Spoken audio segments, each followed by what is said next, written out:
Another day, another basketball stories na naman ang pagkikwentuhan natin. At ngayon nga, yung balitang bagong center na target kunin ngayon ng Lakers at ang balitang bagong trade ngayon ng Golden State Warriors.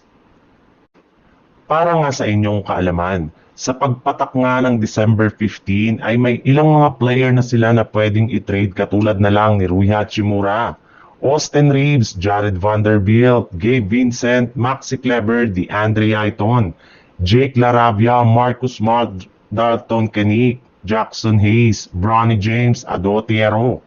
Subalit ayon sa isang analyst, sa mga nabanggit nga nating players ay sina Dalton Kenick, Gabe Vincent, Maxi Kleber at maging si Rui Hachimura ang siyang willing lamang sila na i-trade ngayong season. Yes, tama nga ang inyong narinig. Posible nga na i-trade na ng Lakers si Rui Hachimura ngayong season para gamitin nila siya bilang trade asset upang makakuha ng mas magaling na player. At isa nga sa mga trade na maaari nilang gawin ngayon ay ang pagkuha sa matagal na nilang target na big man na si Miles Turner mula sa Milwaukee Bucks. Yes, bagaman man nabigo ang Lakers na makuha si Miles Turner ng nagdaang off-season ay hindi pa rin nga sila sumusuko sa pagkuha dito dahil naniniwala nga ang kanilang team na ito na pinaka-target na nararapat na maging bagong backup center ngayong season at siyang magiging huling susi para maging isang legit na championship contender ang kanilang lineup.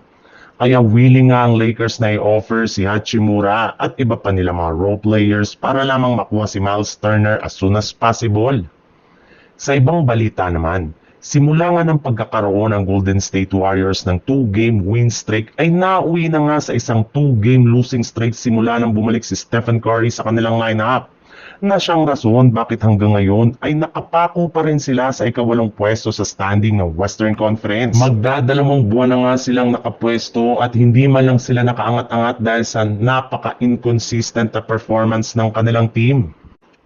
At ang mahirap pa dyan, dahil nga sa patuloy nila ng pagkatalo ay malaki na nga ang tsansa na bumagsak pa sila sa ika-9th seed o 10th seed sa West bago magtapos ang linggo, lalo pat may mga team na nga na nasa ibaba ng standing ang sunod-sunod na pagkuha ng panalo katulad na lang ng Memphis Grizzlies na 0.5 games na lang ang pagitan nilang dalawa ng Golden State Warriors. Ibig sabihin, kapag natalo pa nga ang Golden State Warriors next game laban sa Suns at manalo naman ang Grizzlies laban sa Timberwolves, ay babagsak na nga ang Warriors sa ika-9 seed.